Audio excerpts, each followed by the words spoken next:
मेरठ के central market के 661/6 जो शॉपिंग कॉम्प्लेक्स है, इसमें डॉक्टर संजय गोयल और डॉक्टर निशी गोयल भी अपना क्लिनिक चलाया करते थे। उन्होंने कुछ महीने पहले अपना क्लिनिक यहाँ से शिफ्ट कर दिया, लेकिन आज उसी पूरे कॉम्प्लेक्स का ध्वस्तीकरण हो रहा है। मेरे साथ हैं सर, ये जो सुप्रीम कोर्ट का आदेश था दिसंबर 2024 का, उसके बाद 10 महीने करीब हो चुके हैं उस आदेश के, और आज ध्वस्तीकरण की ये कार्रवाई आवास विकास कर रहा है। आप इसको किस तरीके से देखते हैं, किस तरीके से टारगेट किया गया है? देखिए, माननीय सुप्रीम कोर्ट का जजमेंट हमारे लिए पूरी तरह मान्य है। हम उसकी कोई अवज्ञा नहीं करना चाहते। हम एक नागरिक हैं, हम एक जिम्मेदार नागरिक हैं, और जो न्यायालय आदेश देगा हम उसका पालन करेंगे। लेकिन दुर्भाग्य है, हम न्यायालय को समझाने में असमर्थ रहे कि यहाँ पर जो हमारी कार्यवाही और चल रही है वो कितनी इम्पॉर्टेंट है इस पूरी प्रोफेशन और उस पूरी लोकेलिटी के लिए। हमारे रिव्यू पिटीशंस जो थे वो 22 जुलाई तक ख़त्म हो गए। इसके बाद हमने सरकार से गुहार लगाई कि इसको मिक्स यूज़ के लिए करा जाए, इसमें कुछ कंपाउंडिंग का दिया जाए, लेकिन सरकार ने उसको भी मना कर दिया। तो उसके बाद फिर उन्होंने अवमानना नोटिस जो दाखिल किया किसी ने, उसके ऊपर उन्होंने ये एक्शन लिया कि इसमें एक्शन हुआ जाए। तो हम उसके लिए अब मान्य है, हमारे लिए सुप्रीम कोर्ट का माननीय सर्वोत्तम न्यायालय का जो आदेश है वो हमारे लिए मान्य है। हम 860 प्रॉपर्टीज ऐसी हैं जिन पर इसी तरह के कंस्ट्रक्शन है, और वो दुकानों की संख्या है। आप क्या मान रहे हैं कि इसके बाद क्या उनका भी नंबर आएगा? देखिए, जो जजमेंट है उसके हिसाब से तो ऐसा लगता है कि अगर एक पे होगा तो ऐसा ही एक्शन औरों पे भी होना है। जजमेंट तो यही कह रहा है। जजमेंट अब ये एक्शन आगे कितना करना है नहीं करना है ये तो सरकार और प्रशासन के हाथ में। ये हम लोग इस बारे में कुछ कह नहीं सकते। हमें तो अपनी जो जगह है, अपनी जो शॉप है, अपनी जो कार्य करने की जगह है, उसको बचाने के लिए प्रयास था, उसमें हम विफल हो गए। और अब जो माननीय सर्वोत्तम न्यायालय का आदेश है वो हम मानेंगे। हमने कल अपनी सारी दुकानें खाली कर दी और प्रशासन का हम पूरा साथ देने के लिए तैयार हैं। डॉक्टर साहब, आप तो लंबे अरसे से यहाँ प्रैक्टिस कर रहे थे, तो ये जो शुरुआत है पूरे विवाद की, ये कब से शुरू हुई? कब से आवास विकास के टारगेट पर ये प्लॉट? मुझे लगता है ये शायद 2012-13 के आसपास की बात है। सब कुछ आपस में जो विवाद हुए व्यापारियों में, इनके बीच में हुए, उनके बाद ये सब डेवलपमेंट हुआ। उसके बाद ही ये डेवलपमेंट हुआ। उसके बाद 14 में हाई कोर्ट का डिसीजन आया, उसके बाद सुप्रीम कोर्ट का स्टे आया, उसके बाद अब अवमानना के बाद ये कार्रवाई हो रही है। ये 14 के आसपास ये सब डेवलपमेंट हुए, और बड़ा ही दुर्भाग्यपूर्ण रहा कि उस समय ऐसा कुछ हुआ और सब लोग इससे बड़े इफेक्ट हो गए। डॉक्टर साहब, ऐसे करोड़ों कंस्ट्रक्शन हैं पूरे देश में, जो रेजिडेंशियल प्लॉट्स पर बने हुए हैं, उनमें व्यवसायिक गतिविधियां चल रही हैं, तो आखिर जो मेरठ का ये सेंट्रल मार्केट है उसका यही प्लॉट क्यों? देखिए, जो शुरुआती दौर की लड़ाई थी वो केवल इसी मार्केट की लड़ाई चल रही थी। जो कोर्ट कचहरी, कोर्ट में जाना लड़ना, वो केवल हाई कोर्ट में, सुप्रीम कोर्ट में इसी मार्केट वालों का कर रहा था। तो इस जो डिसीजन आएगा प्राइमरीली वो इसी मार्केट के अगेंस्ट आएगा। लेकिन उन्होंने इसके साथ और भी अटैच कर दिए सारे, पूरे भारत की अटैच हैं वो। तो आइडियली देखा जाए तो वो तो अटैच उन्होंने दोनों जस्टिस उन्होंने पूरा उन्होंने कलकत्ता का जो हुआ उसमें उदाहरण दिया है, और ये कहा है कि इसको केवल यही नहीं, ऐसे भी जितने भी इलीगल कंस्ट्रक्शंस हैं सबको डिमोलिश करा जाए। तो उनके आदेश तो उनका यही है। तो अब डॉक्टर साहब, आपको कोई ग्रीवांस आवास विकास परिषद के अफसरों से?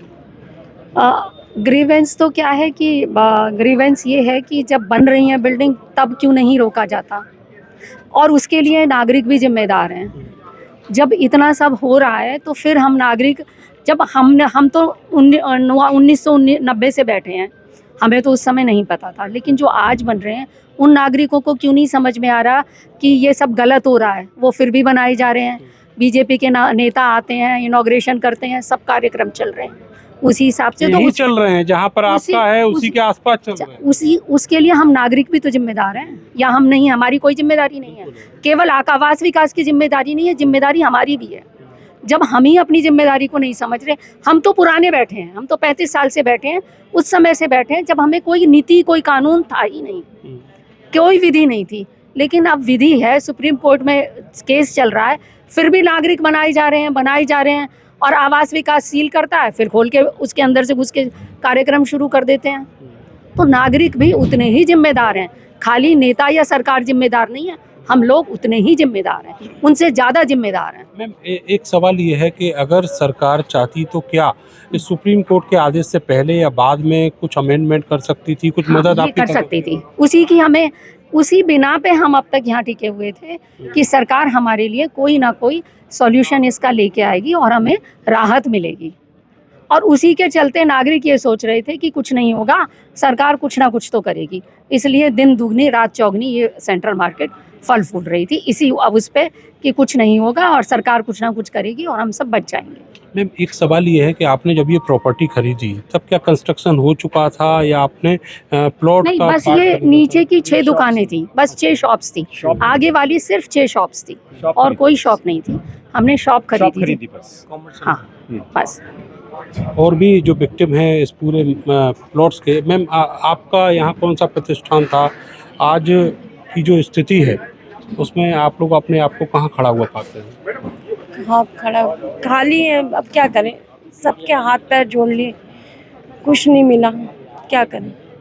आज की 35 साल की दुकान है हमारी, मेरे हस्बैंड ने पूरी ज़िंदगी दी है, अब इस उम्र में हम क्या करेंगे बताओ, क्या करवाओ। बच्चे मेरे छोटे छोटे हैं, क्या उनसे मांगे, उनसे कहूँ बच्चों का पे क्या होगा। उम्मीद सारी इसी थी, हम भी कल को शादी करके इसी उम्मीद पे आए थे कि हमारा, अब क्या करें बताओ। क्या कारोबार था? मदान क्रॉकरी। अच्छा। हाँ जी, ये 6 दुकान है, वो 2nd नंबर की दुकान मेरी है, साहिल वालों से। आप बताइए हम क्या करें, क्या बोलूं आपसे, कोई शब्द बच्चे सेटल हो गए आप? कहाँ सेटल, मेरे बच्चे पढ़ रहे हैं अभी, बताओ कैसे करेगा, क्या होगा, क्या करेंगे, कौन हमारे बच्चों को वो करेगा बताओ, कौन सी सरकार, कौन से सब, कोई एक रोजी रोटी यही तो थी जो भी था, अब क्या जाए। सड़क पर सरकार ही ऐसे कर रही है, हम सब हैं कि एक तक क्या फायदा बताओ, बच्चों को इतना बड़ा करके अब क्या करें, किस मुंह से उन आपने तो बच्चों को लड़ाई भी सामने- कानून की लड़ी है, बहुत कोर्ट में लड़ी। सारी लड़ाई लड़ी है, जहाँ तक जा सकते थे, जिसके पास अपील कर सकते थे, सब जगह से अपील करी है, सब जगह से हमारी अपील खारिज हो गई है, हमारी कहीं सुनवाई नहीं हुई। इतनी मेहनत करी है, 35 साल ज़िंदगी के एक बहुत अहम टाइम होता है, हमने सारे 35 साल इस दुकान में काटे हैं, अपनी सारी जवानी इस दुकान में दे दी। अब जब कुछ करने का टाइम आया कि बच्चों को सेटल करेंगे, हम बिल्कुल जीरो कर दिया, हमें हम ज़मीन पर ला दिया। क्या करो, क्या खाएंगे, क्या करेंगे बताओ, कल को क्या करेंगे हम, हमारे बच्चों के लिए कुछ क्या है, हमारे बच्चे मना कर तो नहीं करता ना आदमी। कुछ करते। अच्छा, यहाँ कुछ पॉलिटिकल लोग भी थे, उन्होंने भी कुछ कोशिश की, कुछ मदद कर पाए? भाई एक लक्ष्मीकांत वाजपेयी जी ने जितनी हेल्प कर सकते थे, और कोई भी नहीं आया आज तक, कोई भी उन्होंने नहीं किया, आया। बस उन्हीं वोट के मांगने सहारे के लिए हम सारे जिए। आते हैं, करने के लिए कोई नहीं आया, वोट मांगने के लिए सारे आते हैं। और जी हम तो देंगे नहीं किसी को भी वोट, सबका सम्मान कर लो, सबको आदर सत्कार कर लो, लेकिन हमारे लिए आज कोई भी नहीं खड़ा हमारे लिए। इज्जत से ही कमाई है, और क्या मिला, क्या मिला एक बात बताओ, बेईमानी करी जितने भी नहीं। हैं सब आते हैं, जब इलेक्शन होते हैं सब आते हैं, सब इलेक्शन में सब वोट मांगते हैं, इधर आके सब बाजार में आते हैं, सब बाजार वाले सब मिलके सब उनका स्वागत करते हैं, जितने भी त्यौहार होते हैं सब त्योहारों पर बुला बुला के उनका स्वागत करते हैं। लेकिन आज हम बिल्कुल खाली खड़े हैं, बिल्कुल जीरो खड़े हैं, हमारे साथ कोई भी नहीं खड़ा। शास्त्री नगर बसा ही हमसे बचा, हमारी 6 दुकानों से, और क्या अगर था? हम शुरू में 90 में 91 में दुकानें नहीं खोलते तो बाद में दुकानें कहाँ से खुलती है? जब हमने 91 में दुकानें खोली, हमने मेहनत करके दुकानें चलाई, हम नींव है इस बाजार की। अब आज ये सारा बाजार बड़ा हो गया, आज ये तोड़ने के लिए आ गए। जब शुरू में मना करते थे हम कहीं और कारोबार देखते। तो आदमी कैसे रहेगा बताओ, फिर नए सिरे से ये शुरू करना पूरी जो आसान बात बिल्डिंग है। है इसी का डिमोलेशन है, वो आज किया जाना है और पुलिस यहाँ पर तैनात है। पीछे जो सामान है धीरे धीरे करके जो दुकानदार हैं वो निकाल रहे हैं और बहुत सारे लोग जिनका रोजी रोटी का जो जरिया था वो आज यहाँ पर ख़त्म हो जाएगा। और यहाँ पर आप पीछे देखेंगे कि जो शुरुआती दौर के दुकानदारों में एक किशोर वाधवा भी हैं, वो भी यहाँ पर मौजूद है और बड़ी लंबी लड़ाई जो है हाई कोर्ट से लेकर सुप्रीम कोर्ट तक इन्होंने लड़ी, लेकिन कामयाबी नहीं मिल पाई। किशोर जी, मैं आपसे 2 दिन पहले भी मिला था, तब की और अब की स्थितियाँ हम देख रहे हैं कि वो सारी चीज़ें, एक उम्मीद थी कि शायद कुछ चमत्कार हो। अब भी मुझे उम्मीद है चमत्कार की, अब भी हम हारे नहीं हैं और बाकी तैयारी के हिसाब से तो दृष्टिकोण लगता है। क्या आपको क्या चमत्कार की उम्मीद है अब? ईश्वर तो है ना। 2014 में भी स्थिति यही बनी थी और इसी तरीके से आज से ज़्यादा फोर्स और आज से ज़्यादा बल था। पॉलिटिकल लोगों ने साथ दिया था उस समय पॉलिटिकल लोगों ने साथ दिया था। आज कोई नहीं खड़ा हुआ।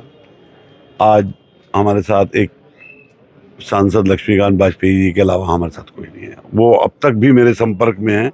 आप देखो तो 10 से 15 मिनट आप अब भी वो कह रहे हैं मैंने जितना प्रयास किया, लेकिन अब ईश्वर से आप प्रार्थना करो, वो भी कुछ नहीं कर सकते। सुप्रीम कोर्ट के ना उन्हें किसी सरकार में किसी से कोई उम्मीद नजर आई, ना उन्हें अधिकारियों से। तो आखिर उन्होंने भी कहा कि ईश्वर पर भरोसा करो भाई। बाकी तो यहाँ के प्रतिनिधियों ने यहाँ झांका भी नहीं और एक स्टेटमेंट भी नहीं दिया। ठीक है, सुप्रीम कोर्ट के खिलाफ नहीं बोल सकते, लेकिन हमारे कंधे पे आके हाथ तो रख सकते थे, थोड़ा सांत्वना तो दे देते। हम सांत्वना तो दे देते। हम 1-2 बार गए उनके यहाँ और हमें तसल्ली तो क्या, हमें तो झिड़क के भेज दिया वहाँ से। हमने दोबारा जाने की हिम्मत भी नहीं करी। तो कुछ नहीं, हम लोगों ने आज तक अपना जीवन दिया बत्ती के झंडे से उठाया था और फूल तक चले गए, लेकिन हमें कुछ नहीं मिला। जिसका जीवन उजड़ गया, व्यापार उजड़ गया।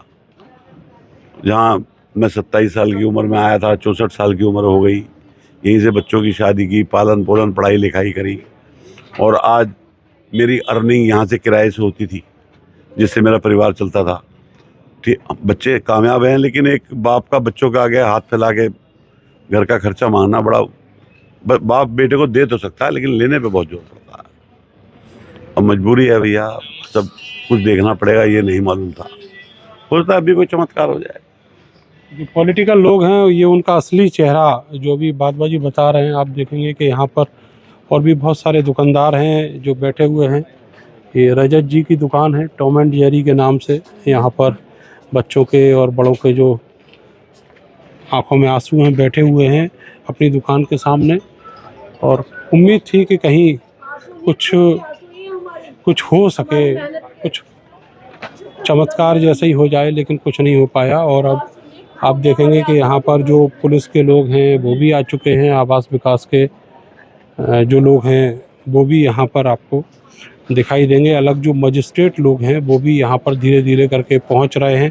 जो सामान है वो निकाला जा रहा है। चारों तरफ जो हुजूम है, पुलिस चारों तरफ दिखाई दे रही है। और पुलिस के अलावा यहाँ पर आपको जो लोकल्स हैं वो पूरा ये क्या होने वाला है, यहाँ पर एक बड़ी उत्सुकता है। 14 वर्ष पहले ये सब मामला शुरू हुआ था, और इतनी लंबी कानूनी लड़ाई के बाद आज वो लोग यहाँ पर देखने आए हैं कि सुप्रीम कोर्ट का जो आदेश है उसके बाद किस तरीके से इस पूरे कॉम्प्लेक्स को ध्वस्त किया जाएगा। ये कॉम्प्लेक्स एक रेजिडेंशियल प्लॉट पर डेवलप किया गया, बनाया गया, और उसके बाद में जो मूल आवंटी था वो अलग अलग दुकानों को यहाँ पर खड़ा करके चला गया। जो डेवलपर थे उन्होंने भी फ़ायदा लिया, पैसा कमाया और वो भी निकल गए। लेकिन जिन लोगों ने ये दुकानें खरीदी, आज उनका जीवन जो है वो संकट में है, उनका रोजगार जाता रहा, और करोड़ों रुपए की जो प्रॉपर्टी जिसको लेकर वो कहीं ना कहीं अपने आप को रिच समझते थे, ये मानते थे कि उनके पास कम से कम इतनी पूंजी तो है ही, वो सारी प्रॉपर्टी जो है वो भी उनके हाथ से चली जाएगी, क्योंकि आवास विकास इसका जो आवंटन है इस प्लॉट का पहले ही रद्द कर चुका है। कैमरा सहयोगी सानू के साथ मैं नरेंद्र, भारत समाचार, मेरठ।